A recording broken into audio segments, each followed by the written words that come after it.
Everyone, it's me Biswas Poudel from class 9 of Sri Prithibinarayan Secondary School. I am in front of you to show the project work given by our EPS teacher Ananta Fuyal. The topic of my project work is demography and population change. I will tell in English language. Thank you.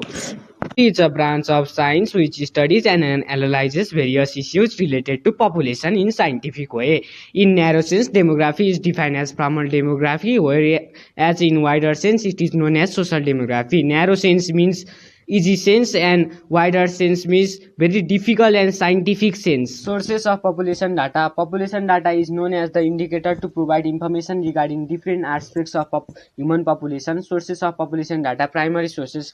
Primary sources of population are the first data or information which are directly collected and published. Census, vital registration system, sample survey, administrative records, and population registration are some example of it. Secondary sources of data are textbook, statistical, yearbook, periodic book, research report, monograph, etc.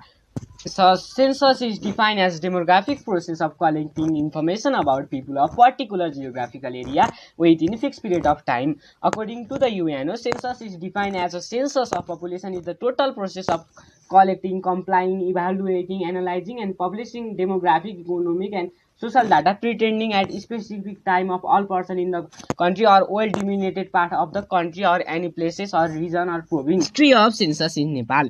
In Nepal, the first census was conducted in 1911 AD. This census was not systematic and scientific. The modern type of scientific census was started in 1952 to 1954 AD, but it was not international standard as it was not conducted properly.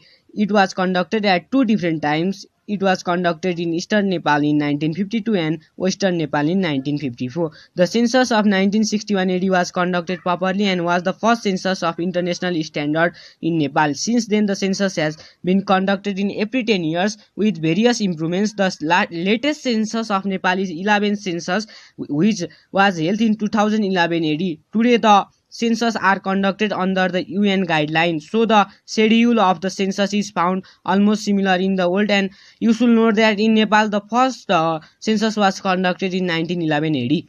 Generally, there are three types of census. They are de facto method, de jure method, modified de jure method, and I want to say that we will not define modified de jure method. De facto method. In this method, the census is conducted on the basis of usual place of residence. During this method, the government declares the actual date as census date and the people are pre-informed of counting. People are counting where they are found. For example, you are from Darjeeling and come to Kathmandu for study, then you are also counted. This method is also known as one night enumeration and it is counted in the night time. This method is used mostly in urban areas where highly educated persons live. Number B, de jure method of census. In this method, the census is conducted on the basis of permanent address of people. If you are from Rasua and living in Kathmandu, it is not counted. The people or foreigners living in temporary residence are not counted. The government declares the census period 2 to 3 weeks. The population counting should be completed within the given period of time. This method is used in many developing countries like Nepal and it is called period enumeration also. Important question which can be asked in exam. What is the full form of Biswas vital registration system? Write any 5 differences between de facto and de jure method of census, which are very important and asked in daily examinations. De facto method. De facto method is the method of census which is conducted on the basis of usual place of residence. It is quite unscientific method of counting population. A particular night of day is determined and census is done. The night of census is called census night. Nowadays it is only done in urban areas where highly educated people live like Britain. De jure method. De jure method of census is the method of census which is conducted on the basis of permanent residence of the individuals. It is unscientific method of counting population. A particular 2 to 3 weeks are separated for and census is done. The week separated for census is called census period. The method of census is globally accepted by many developing and developed countries like USA, Nepal, etc. Feature or characteristics of census is provide first-hand information. It is the data bank of human population. It is conducted by using two methods, de facto and de jure method. Every unit of population is counted without duplication or omission. It is conducted at definite time period and regular interval.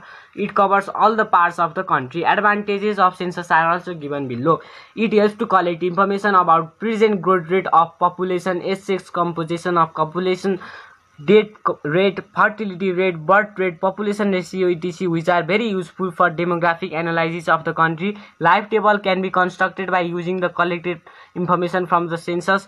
Census helps for comparative study among the variable within a country and among institutions. It also helps for comparative study among the variables within country and among the country, which means that we can find difference between the census of Nepal and census of India also. If you like this video, please like and share this video. My project work is in here and it is very useful.